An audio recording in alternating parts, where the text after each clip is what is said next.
weeks, and we'll be busy learning string theory. And I was listening to Mark Weiss's lecture before, and the way we'll do it, we will start sort of slowly, and we'll be seeing strings probably by Wednesday for the first time.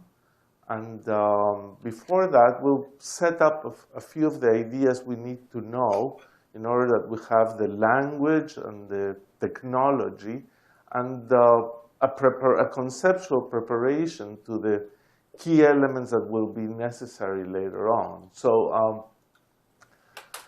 without further ado, I want to say what we're going to do is we're going to be studying string theory.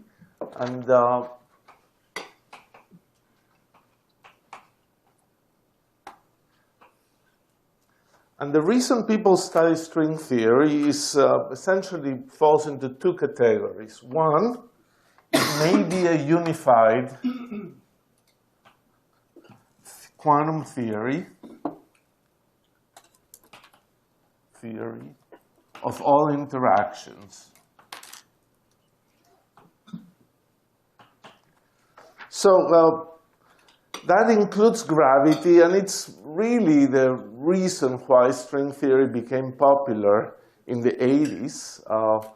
Suddenly, we seem to have a theory that could do everything. And of course, that's very difficult, but very interesting as well. If it's supposed to do everything it's supposed to do for you particle physics, the kind of standard model ideas all should come out from string theory and cosmology, because string theory in particular contains gravity. Then another reason people do string theory is because of applications.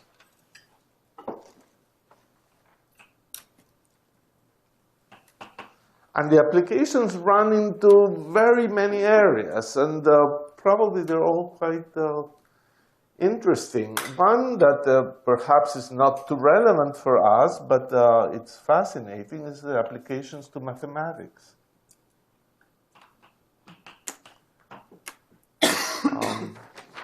If you look at the various areas in string theory, you cover pretty much all of mathematics, depending what you specialize on. You can cover Riemann surfaces, which are two-dimensional surfaces. You cover Riemannian manifolds, which is the higher dimensional theory of Riemann. You cover number theory. You cover differential geometry. You cover group theory. You cover lattices. You cover everything. It's unbelievable how much there is. And there's rich examples. So it's very interesting. Even as of now, string theory, for example, has suggested generalized ideas here. For example, a branch of mathematics called generalized geometry. It is very popular. It's being done in the Toronto area. Marco Gualtieri, for example, works on that. There's an enormous amount of stuff going on here, and it's quite fascinating. There's certainly application to gravitation and to black holes. There's applications to gauge theory.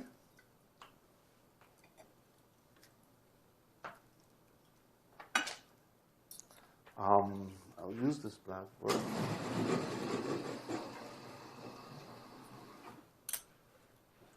Now, you would say application to gauge theory, application to particle physics. It's sort of funny how it works out, because it turned out that string theory was initially most exciting because it could do gravity, quantum gravity, something you could not do before, and do it in a nice, simple way. You used to get infinities. You don't get them anymore. It was just marvelous. But suddenly, what has happened is that in some conditions, some situations, there's string theories that are supposed to be describing gravity can also describe gauge theory. through gravity. So you have a description of gauge theory as a gauge theory, and you have a description of gauge theory as a gravity or as a string theory. And that's the idea of the ADS-CFT correspondence. And that's why it has had many applications to gauge theory, to heavy ion physics,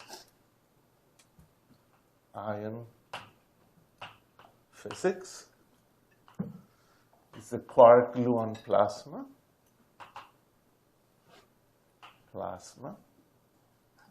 and nowadays there's applications to condensed matter physics.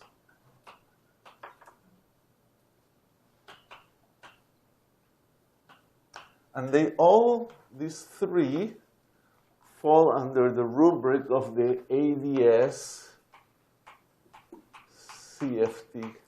correspondence. So, enormous amount of applications. For your later courses here at Perimeter this year, I believe you will be told quite a bit about the ADS-CFT correspondence as it teaches you something about gauge theory. Some courses in string theory are engineered to get you to do this most efficiently. Then you don't have to learn everything about string theory. You can zoom in into some directions that are going to be most useful. Nevertheless, this course that we're going to do is not going to be necessarily in that way. We will talk about these things, but I will teach you some things about string theory that I believe everybody should know, and that they're important whether or not you're going to be focusing in any of these three applications, which are some of the most active areas of research. I would say probably 60% of the string theory community is nowadays working on these things. Small numbers here, and certainly a good number here as well, maybe 20%. And, but this dominates nowadays a lot of what's going on. So what are we going to do? We're going to plan. Our plan is week 1 is classical strings. Week 2, quantum strings. And week 3, applications.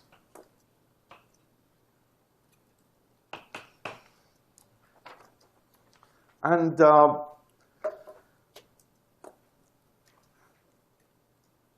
today we start with classical strings. Applications is going to have a little bit of the ADS-CFT correspondence, and basically also some more advanced tools in string theory. You see, to learn some of the basics and the most important ideas of string theory, you don't need all that much, happily. You don't even need to know quantum field theory. The way we're going to do it is we're going to emphasize those ideas about string theory that are really key to what makes a string different from particles.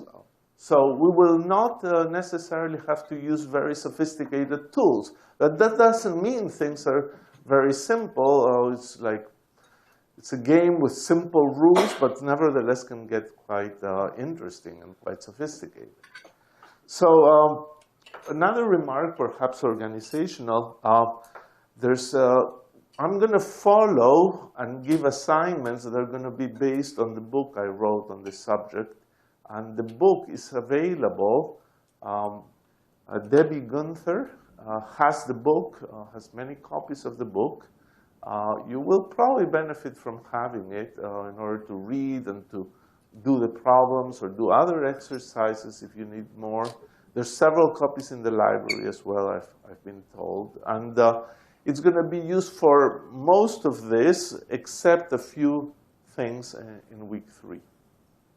Sometimes when if I feel that you guys want something a little more advanced or more sophisticated, I'll just bring it up. But there are many other books that are wonderful in string theory. They're all more advanced and more complicated. And if you will continue in this subject and want to know more, you will probably use them at some stage, as well as review articles and things like that. So I'm about to start. Are there any questions or remarks or suggestions or petitions or anything that you would like me to address at this moment or do?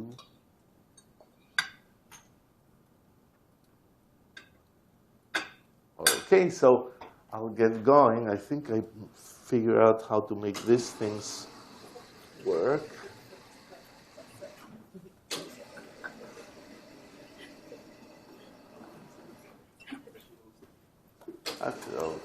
Here. So we're going to talk for a few minutes about relativity and very simple things that you know about. So special relativity. Because what we're going to be doing is really the relativistic string. You see, you probably studied, and we'll review a little in freshman physics or undergraduate work, a string stretched between 2 points vibrating, and that was a classical ordinary string. It had mass per unit length, it had tension. The string is a relativistic string. It's the only difference that we're going to do now is that that string is going to be relativistic. And you would say, well, what's so difficult about making a relativistic string? It's fairly difficult, actually, unless you have the right idea how to formulate the theory of a classical relativistic string. So we're going to, in this week, as we develop these ideas, we're going to be focusing on understanding what is different about a non-relativistic string and a relativistic string. What happens? And the fact is that the relativistic string is much more elegant and much more interesting than the ordinary string. And with an ordinary string, you have it between 2 points, and you release it, and then suddenly, just what does it do? It falls to the ground, does nothing. Relativistic string, if you release it, it keeps going and just keeps moving, and you can keep analyzing what it's doing. It's a very nice thing. So it's all relativity and strings. And in doing the classical stuff, you really discover some of the most interesting properties of the string theory in 2 ways. Let me tell you, there's the string theory, people say, begins with the paper of Goddard, Goldstone, Reddy, and Thorne, which are the first people that demonstrated that you could take a classical relativistic string, quantize it, and you got what was called the dual resonance model. That thing that people call string theory was the quantization of a classical relativistic string. And Professor Goldstone is at MIT, still working there. He's 76 years old. He actually works now in quantum computation. And he was one of the people most involved in this project. And he had spent the whole year before quantizing the string analyzing all kinds of classical string motions of strings until he had an intuition of how this really worked. Moreover, the classical motion of strings is relevant to the motion of cosmic strings. So you also need it for that. Finally, string theory, as you study, say you're going to see the standard model at 3 level. That's the classical sort of processes of the standard model. Einstein's gravity begins as a classical theory. It's a wonderful theory with square root of G, R, Riemann tensors. And in string theory, one should admit, we're lacking the conception of what is a classical field theory of strings that replaces Einstein's gravity. So half of the mysteries that remain in string theory are really classical mysteries and classical field theory mysteries. Yang-Mills theory is replaced in string theory by some Born-Infeld classical theory. Gravity is replaced perhaps with some generalized geometry theory, and they're all classical. So it's not a waste of time to do classical strings. So relativity. Well, we'll use notation in which we have coordinates. There will be more than 4, but let's begin with 4. x1, x2, and x3. And they are ct, x1, x2, and x3. And ct, in order that they all have the same units, an index that runs over 4 values. And the first postulate of special relativity is that there's something called an invariant interval denoted, and my sign conventions are opposite to the ones you got in the previous lecture. It's the mostly space pluses. So we take a minus sign for time and pluses for space. Most string theories do that one. In quantum field theory, half of the books use each of the conventions. But in string theory, I think every book is using this minus, plus, plus, plus, plus, plus, plus. So I will continue with that. So there's this invariant interval that is minus dx0 squared plus dx1 squared plus dx2 squared plus dx3 squared. And being an invariant interval, what it means is that if another observer sees these 2 events, to have an interval, you need 2 events. And there's a difference of x0s, x1s, x2s, and x3 between these 2 events. If another inertial observer sees that same 2 events and computes minus dx prime 0 squared plus dx prime 1 squared plus dx prime 2 squared plus, happily I just stopped with 3, x2 prime 2 prime 3 squared. If you have this thing, you have an equality. That's the fundamental equality. And there we go. And we write this as eta mu dx mu dx nu, and eta mu nu is a matrix that has the first index is the mu, the second index is the nu. It has minus ones, 1, 1, 1, a big 0 here. This is the so-called Minkowski metric. If you run all the indices, here we're using a convention that you're probably quite accustomed. The convention where repeated indices are summed over, so you sum over this thing, so you have 4 values, 4 values. There should be 16 terms here. Those 16 terms must somehow reduce to 4. That's why there's 4 non-zero entries here. And if you run it out, you get eta 0, 0, dx0, dx0 with a minus and all the other ones here. This matrix is equal to the matrix. This should be a definition on this direction, eta mu nu. It's called the inverse matrix, but the inverse matrix of this is the same matrix. So the fact that it's an inverse matrix, we write it as eta mu nu. Eta nu alpha is delta mu alpha. Matrix multiplication is sum of indices here. And the fact that it's an inverse means that the product is the identity matrix. Then the identity matrix here, maybe I should put the alpha here. This delta is as a matrix, is the matrix 1, 1, 1, 1. And zeros everywhere else.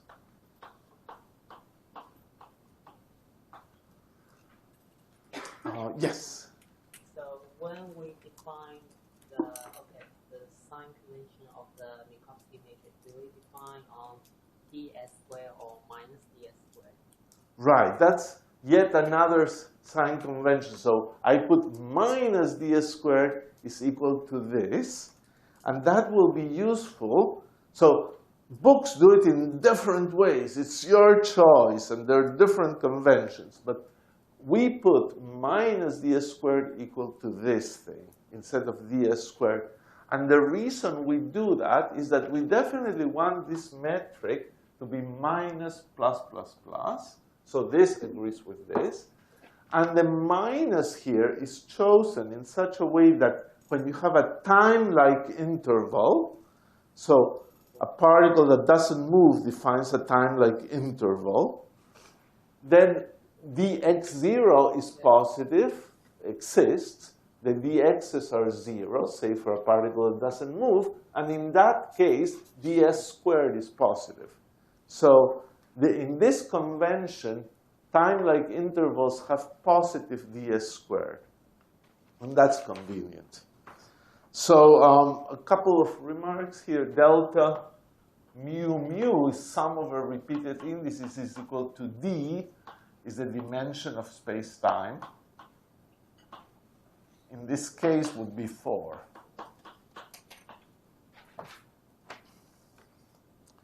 Okay.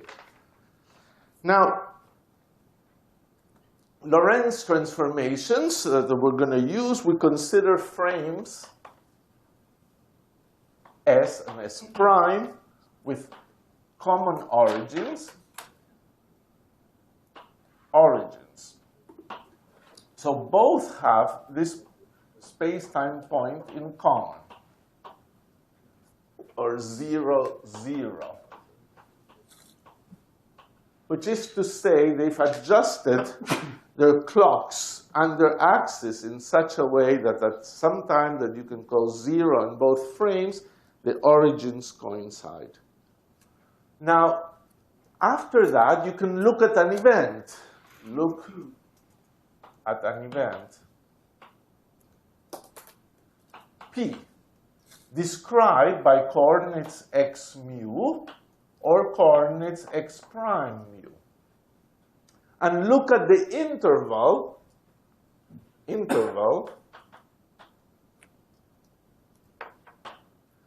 and what you should obtain then is that x0 squared, I don't know if I put this sign, yeah, I'll put minus x0 squared plus x1 squared plus x2 squared plus x3 squared is equal to minus x0, x prime 0 squared plus x prime 1 squared plus x prime 2 squared plus x prime 3 squared. Getting warmed up already, so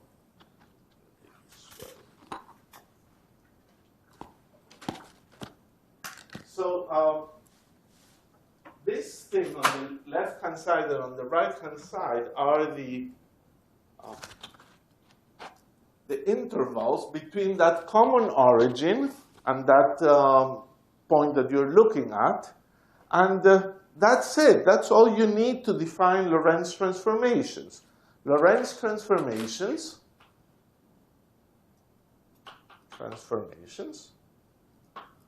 are linear transformations x mu to x prime mu that respect this formula that we call star.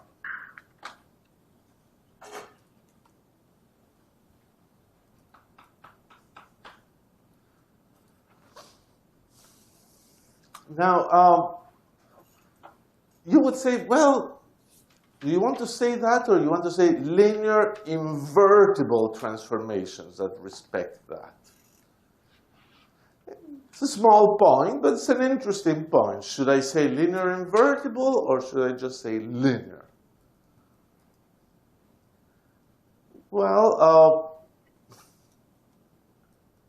it's enough to say linear. You can try to construct a linear transformation that is not invertible, but you won't find a linear transformation that is not invertible that preserves this. And we'll see it right away.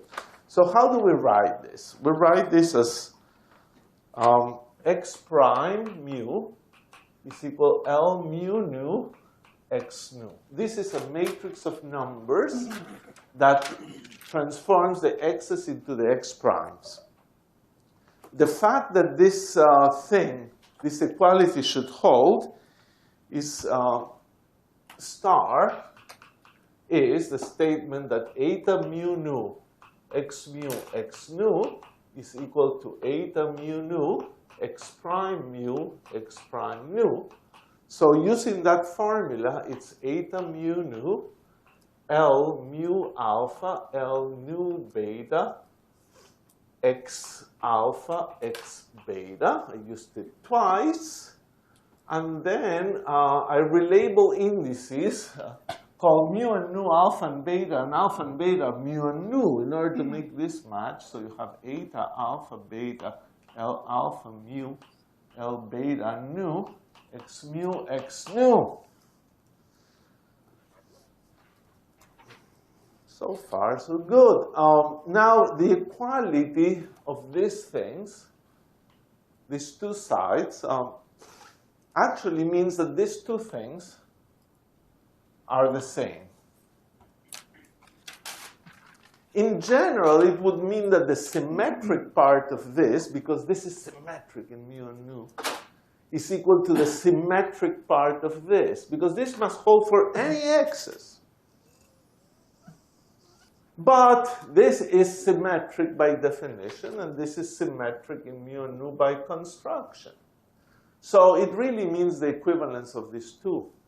So eta mu nu is equal to L alpha mu eta alpha beta L beta nu.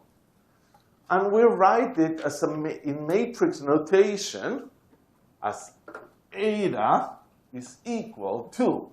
Well, here the matrix multiplication is not quite right. It's multiplying this index that is being summed is a row index as opposed to a column index. So what we need is to transpose here. So we get L transpose eta. And here the multiplication is fine, L. So L is a Lorentz transformation. Lorentz if and only if it does that. We say it preserves the metric. It acts on a linear transformation acts on a matrix from the left and from the right. It's the natural thing. A linear transformation acts on a vector, but on a matrix itself, it has to act on the one index that is on the right, one index that is on the left, and that's how a matrix acts, and that's a Lorentz transformation. From where you get that the determinant of eta by the matrix property is equal to the determinant of L transpose times the determinant of eta times the determinant of L. Well, the determinant of eta is -1, but cancels from the two sides. And the determinant of L transpose is equal to the determinant of L. So this is squared. So the determinant of L must be either plus or -1. These are two types of Lorentz transformations. And any matrix with a determinant that is non-zero is invertible. So L invertible.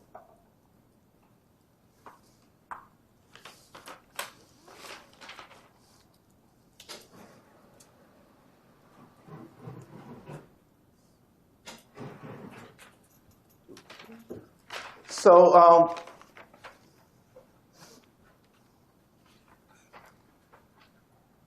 couple more things. We say that A mu is a vector if A prime mu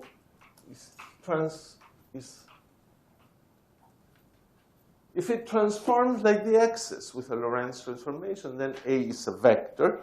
And then you define A mu to be eta mu nu A nu. You lower and raise indices with the eta matrix.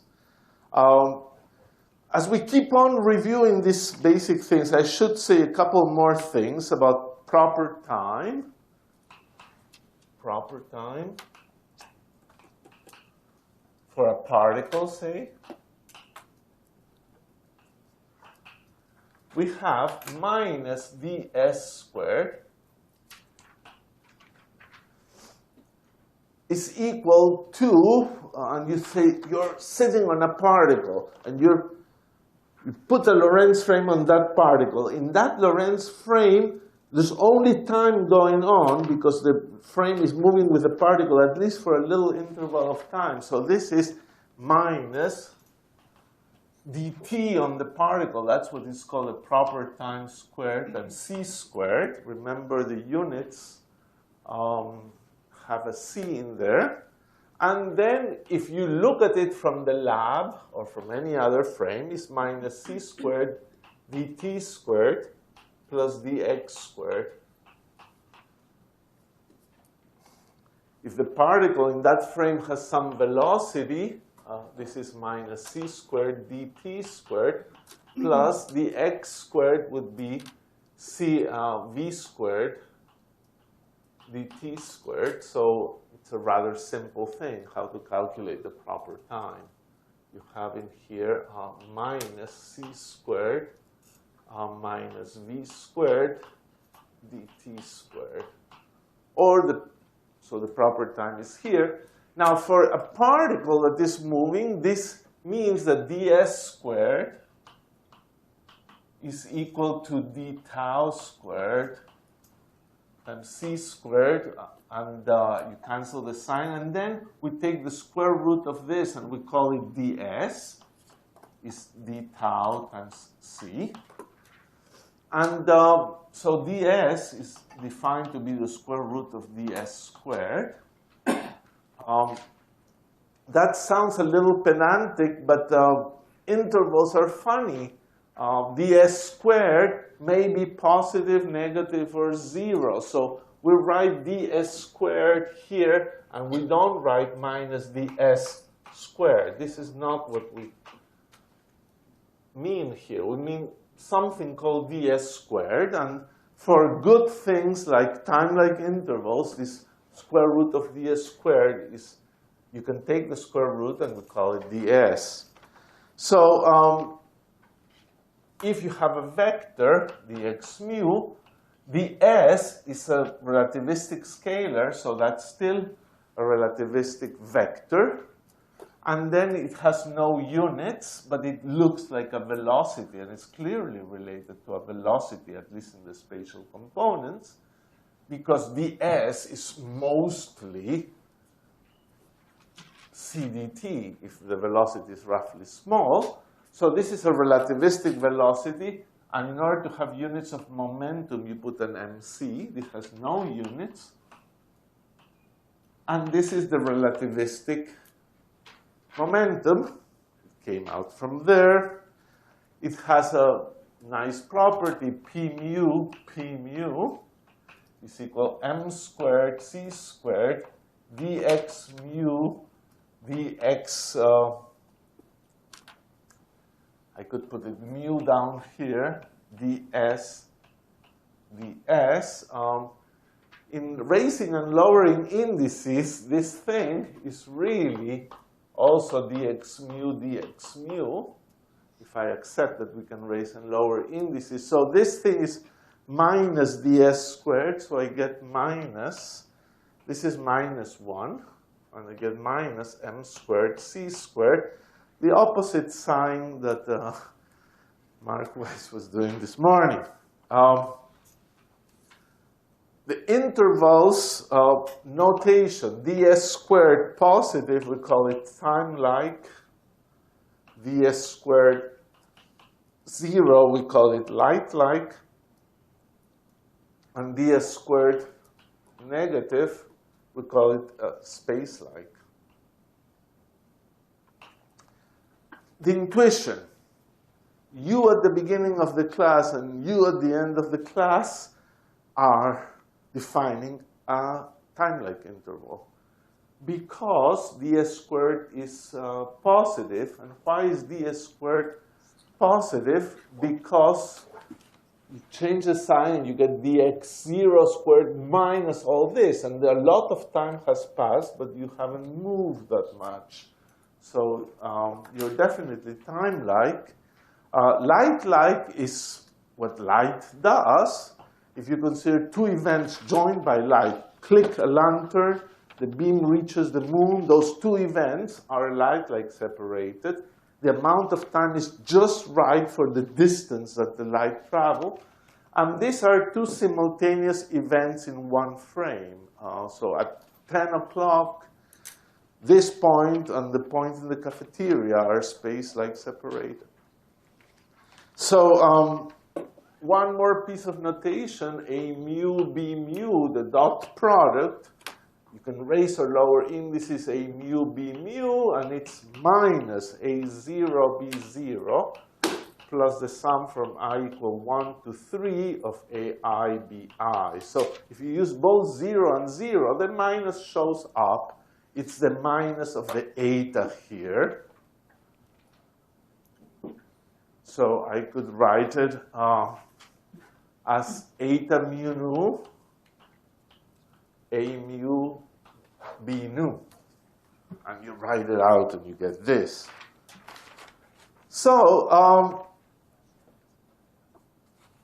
these are basically all these things. Yes? And why don't we call it the square of ds?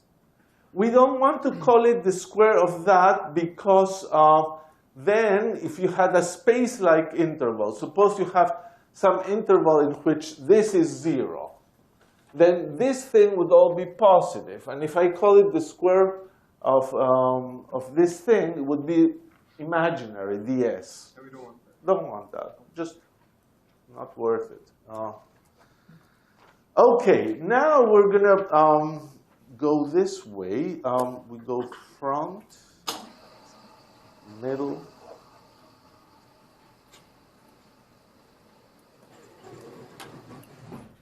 middle.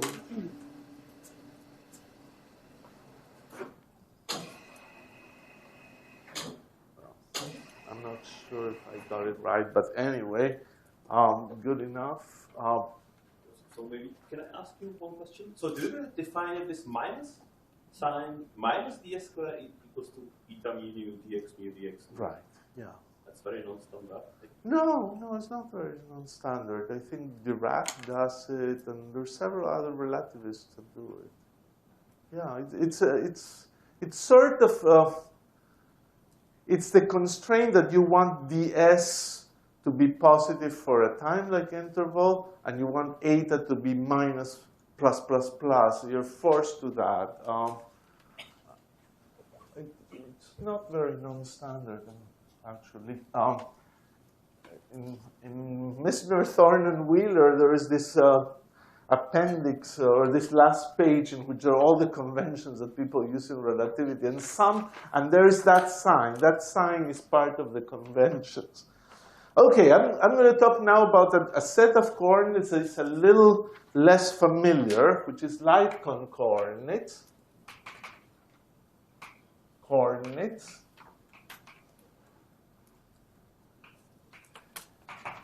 And they're defined by taking two of your coordinates, x0 and x1, and doing some change on that.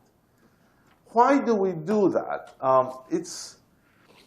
It's an incredible thing that actually, when you try to quantize the strength, it's extremely difficult to do it unless you choose light coordinates. Light coordinates simplifies the physics and allows you to solve for all the constraints that the relativistic string has. The relativistic string is a constrained system. So light coordinates are very useful, and you need to understand a few things about them.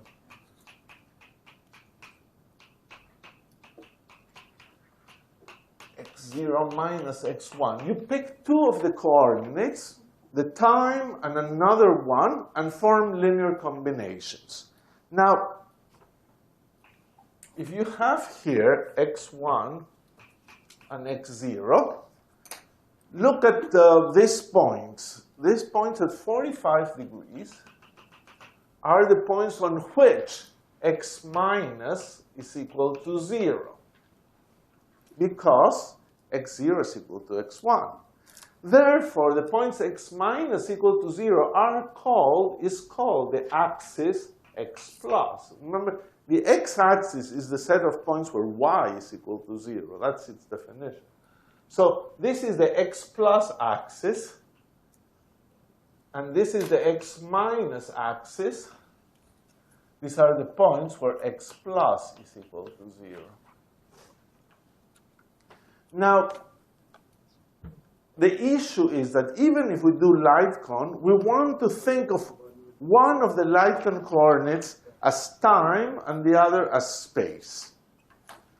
Now, what is the notion of time? What is the physical notion of time? It's the idea that if you have a particle that does physical motion, time increases.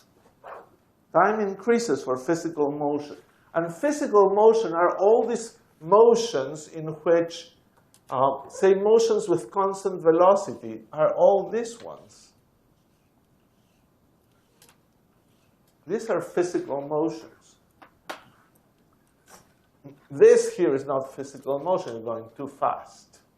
These are physical motion. For all of this, x plus and x minus increase. So, and it's very symmetric. So which you call time and which you call space is your choice. But make the choice once and never change it again. We call x plus time, light cone time.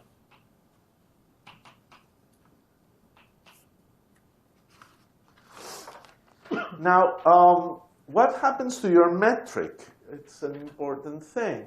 Well, from this equation, dx plus times dx minus times a 2. Dx plus times dx minus times a 2 cancels this thing and gives you dx0 squared minus dx1 squared.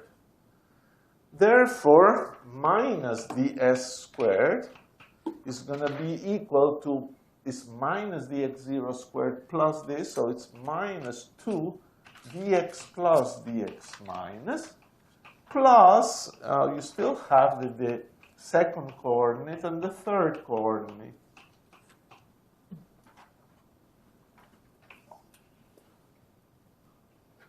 I'll put one more equality here. This will be the light cone metric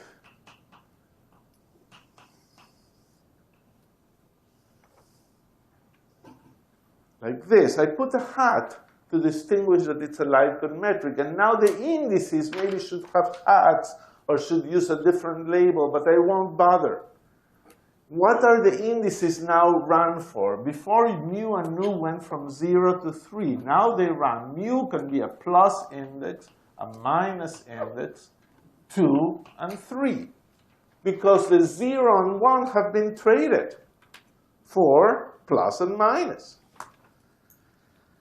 So if you now try to write this eta mu nu metric,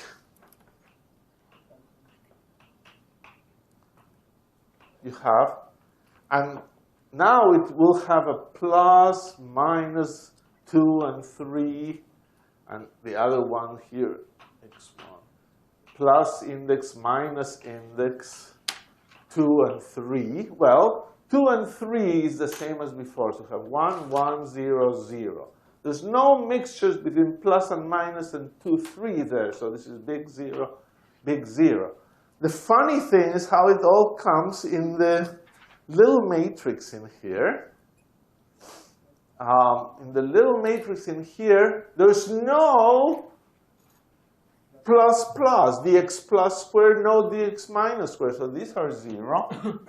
And this is minus 1 and minus 1. So eta plus minus is equal to eta minus plus. It's symmetric after all, and it's minus 1. So let's go here.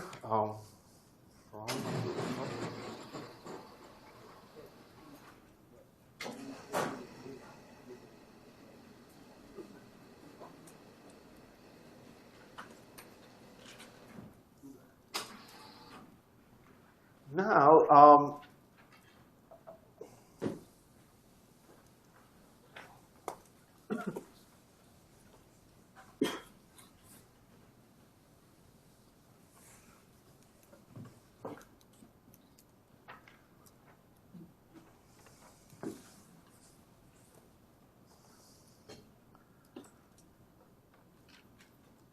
here is a little exercise. Yes, please.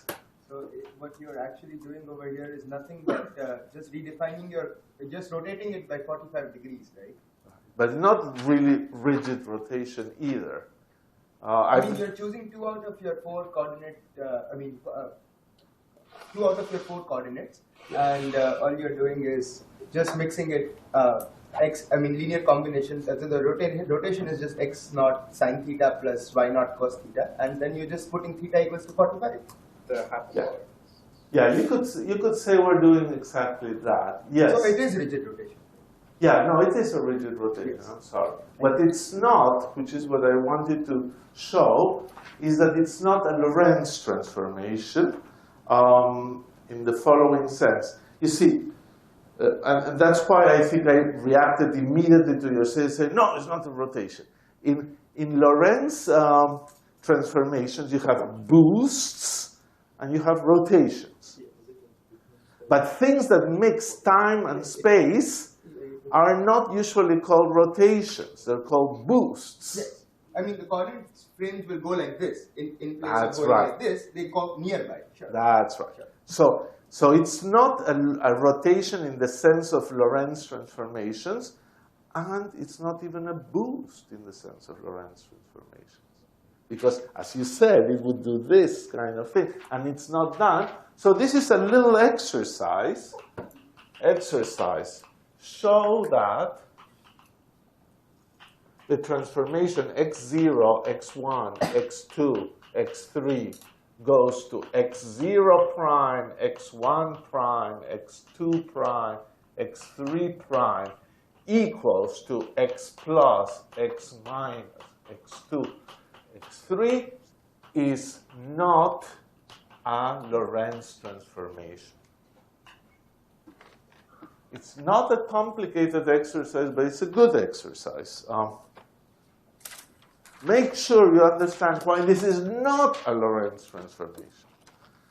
Okay, more things on the light cone. For any vectors, you always define them like this: a0 plus minus a1. The dot product. Well, it would be eta mu nu hat. Now a mu, b nu, and this would be minus a plus b minus a minus b plus, and then the rest is standard. a2, b2 plus a3, b3. Remember, eta plus minus are pretty much the only things that exist, and they're -1 each, so you get these 2 terms there. Another curious thing, a minus is supposed to be eta minus mu, a mu. You're supposed to lower this sign, but the only thing that is non-vanishing once you have a minus in the eta is a plus. So this is eta minus plus a plus, and that's -1, so this is minus a plus. So it's kind of funny. A minus is minus a plus, and a plus down is minus a minus up. Yes? The fact that this is not a Lorentz transformation just shows from the fact that it does not preserve the metric, right? You could do it that way. And it also doesn't preserve the interval. Yes. And If it doesn't preserve the metric, it does not preserve the interval. Right. Right. And then, all right. One more thing, light cone velocity.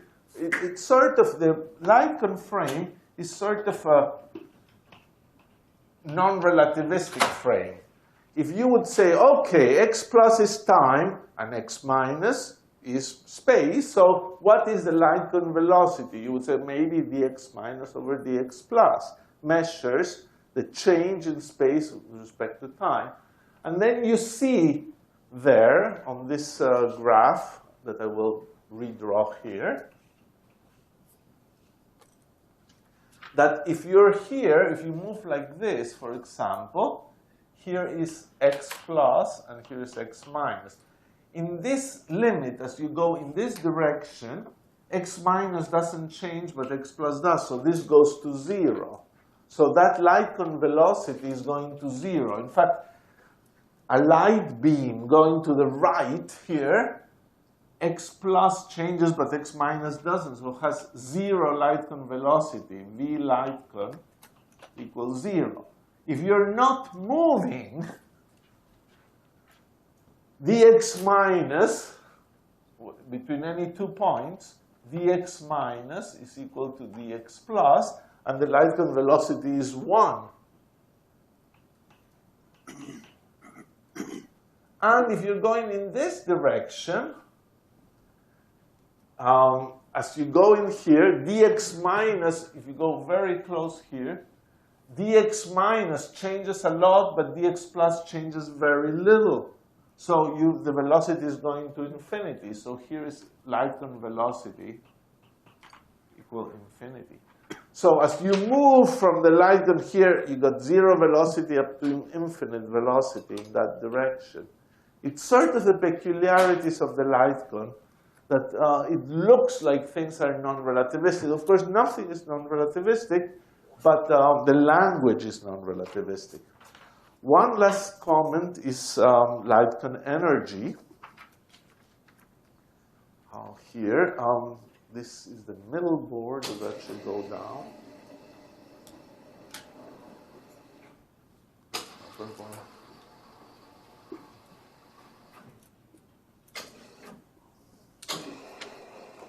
Now, one other thing I want you to understand is what is light cone energy. I will actually leave it up to you to look it up. Now, light energy, if you have the momentum for vector, is energy over c times the momentum like that. So the light cone, the energy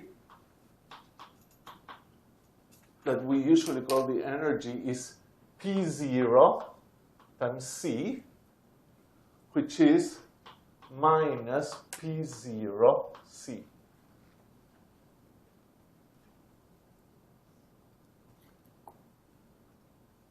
The light cone energy, or the energy expressing the light cone, you will discuss the analogy or read it in the book, is P plus C.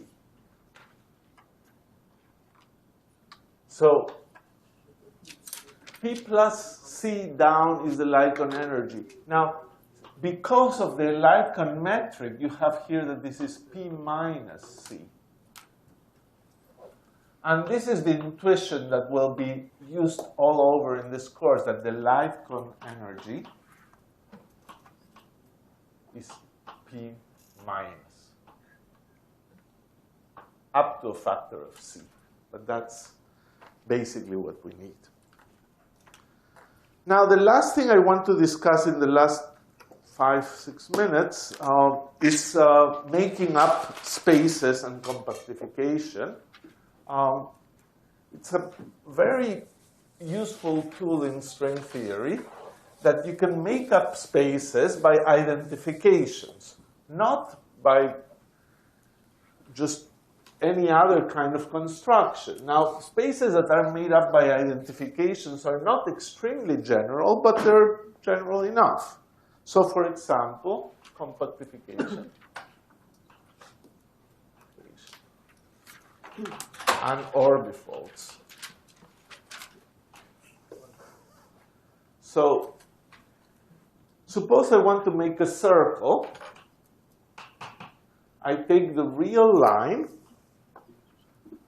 the x real line, and I make an identification. I say that P1 is identified with P2 if the coordinate of P1 and the coordinate of P2 differ by 2 pi r times any integer n that belongs to z.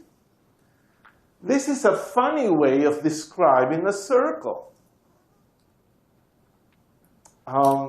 This is saying, look, we'll identify these 2 points will be considered equivalent if their coordinates differ by a multiple of 2 pi r. So what do? You think about it, and you say, well, here's the origin, here's 2 pi r. Well, this point is the same as this point, is the same as this point, is the same as this point, but this point is the same as this one, because they differ by 2 pi r, is the same as that one. So if all these points are the same, you might as well consider a set of points, and that's it, with no identification. So you say, oh, let's consider this point from here to here. This point from here to here, there's no identification that says this point is equal to that. So these are genuine points, and they lead to what you would call the fundamental domain of the identification.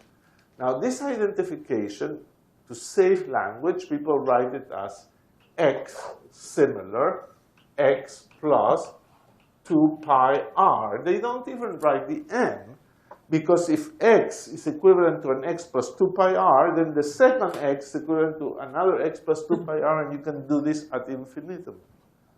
So even that n is not necessary. So this is the identification. And here you have something that is called the fundamental domain. Fundamental domain. What is a fundamental domain? Now we say, what is a fundamental domain? We don't say what is the fundamental domain, because there are many choices of fundamental domain, as you will see, but they're practical choices. A fundamental domain is a space such that, one, no 2 points are identified. And second, two, any point in the entire space,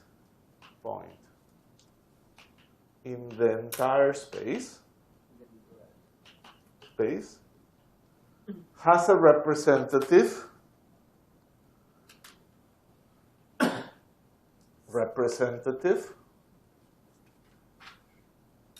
in the fundamental domain. So if I want to construct the fundamental domain here, I would say the fundamental domain is the set of points x between 0 and 2 pi r, and I put equal to 0 and less than 2 pi r, because any 2 points here inside cannot be identified, and since I have 0, I shouldn't have 2 pi r. So that's your fundamental domain. Now, oops.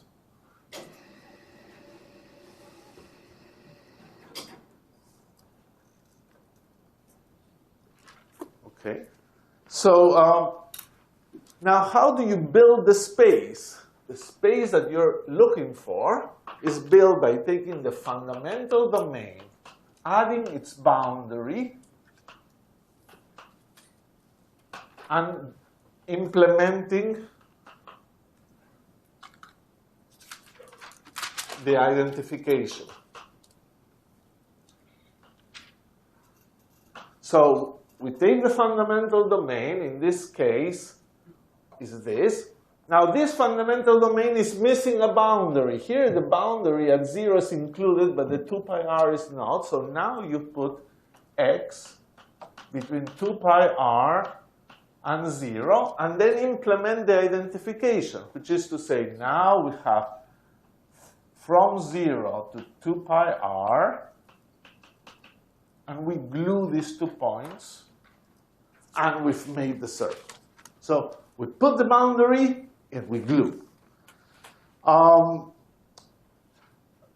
running out of time. I'll do a couple of small things, 2-3 minutes. A torus is done by this identification, xy similar to x plus 2 pi r y, and xy similar to x y plus 2 pi r.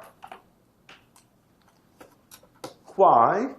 Well, intuitively at least, in the xy plane, you say this identification moves any points 2 pi r and 2 pi r. So I go up to 2 pi r, and for the first identification, I would say, well, the fundamental domain is roughly this, because any point more, I can take it.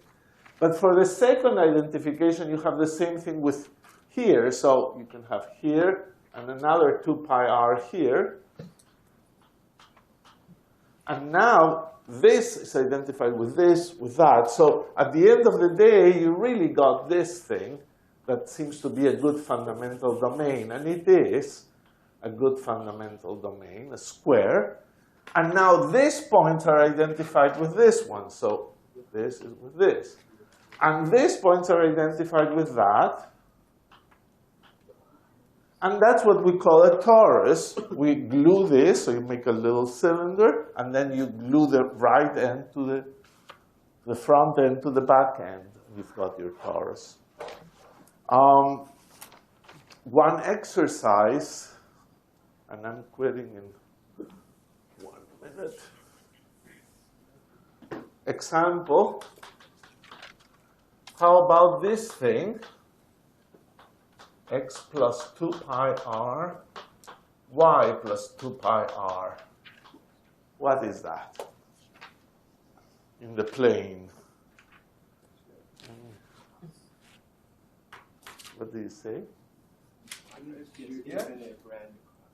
Infinite what?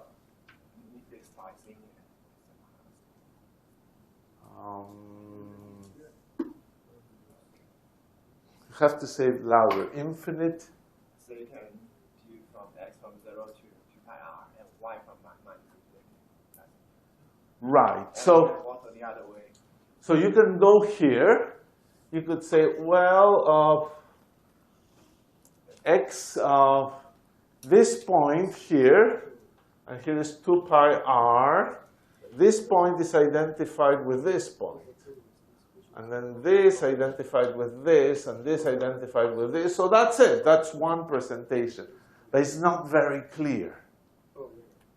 There's one that is a little easier, that somebody there is doing with the hands. Like a cylinder. Sorry? It's some sort of cylinder, is that right? But here it's glued. This is glued with this is glued with that. So how do you describe it? You see, that's why a fundamental domain is the word. It's easier to describe it this way. So you take this line and you say, this point is identified with 2 pi r here, with this. So it's always the same thing. It's a vector that is at 45 degrees and has component x component 2 pi r and y component. So here is identified with this. So actually you have another line here with all separated by 2 pi r. And this line is glued nicely. So it's a cylinder with circumference, this thing, which is conference, square root of 2 times 2 pi r. So identifications are really fun things. We're going to do for tomorrow orbifold identifications, which are a little more exotic and take more time to figure out what they are. I thought I would cover it today, but it doesn't matter. We have plenty of time, and I will see you then tomorrow at 10:15.